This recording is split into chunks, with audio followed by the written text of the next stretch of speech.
दोस्तों, आपकी तरह मेरी भी एसबीआई कार्ड ने रिवार्ड पॉइंट जो है गायब कर दिए हैं। और ऐसा क्या हुआ है, चलिए इसके बारे में जानते हैं।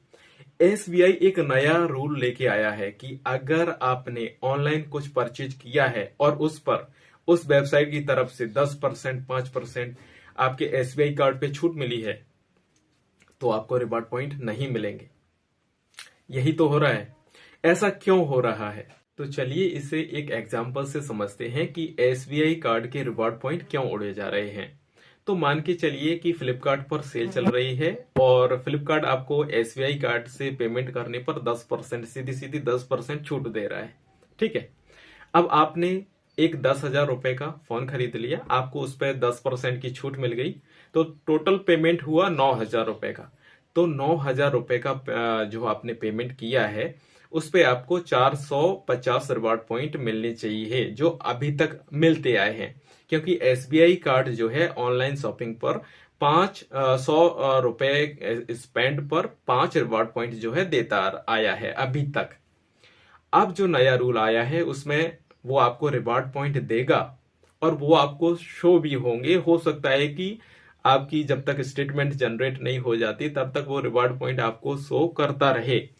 पर जैसे ही आपकी जो स्टेटमेंट जनरेट होगी तो उसमें वो आपको दिखा देगा कि आपके जो रिवार्ड पॉइंट हैं इतने इतने ये एक्सपायर हुए हैं। उसमें लिख के आ जाता है ये एक्सपायर हुए हैं, जबकि वो एक्सपायर नहीं होते। ये एसबीआई का एक नया रूल है जो काम कर रहा है। उसके अकॉर्डिंग आप एक टाइम पर कैशबैक और रिवॉर्ड पॉइंट दोनों साथ साथ नहीं ले सकते। या तो कैशबैक ही ले सकते हैं या रिवॉर्ड पॉइंट ही ले सकते हैं। तो अब आपको कैशबैक और रिवॉर्ड पॉइंट दोनों साथ साथ नहीं मिलेंगे। अच्छा, अब दूसरा एग्जांपल लेते हैं कि आपने अमेजोन पे कुछ खरीदा एसबीआई कार्ड की तरफ से और उस पर कोई छूट नहीं थी। 5%, 10% का ऐसा कोई ऑफर नहीं चल रहा है। ठीक है। तो आपको फिर इस केस में रिवॉर्ड पॉइंट मिलेंगे। जैसे आपने 10,000 का पेमेंट करा है तो आपको 500 रिवॉर्ड पॉइंट जो है मिल जाएंगे। ठीक है। तो ये तो हो गया एक नियम। अब ऐसे दो और हैं जिसमें एसबीआई की तरफ से जो रिवॉर्ड पॉइंट मिलते हैं वो एक्सपायर हो जाते हैं।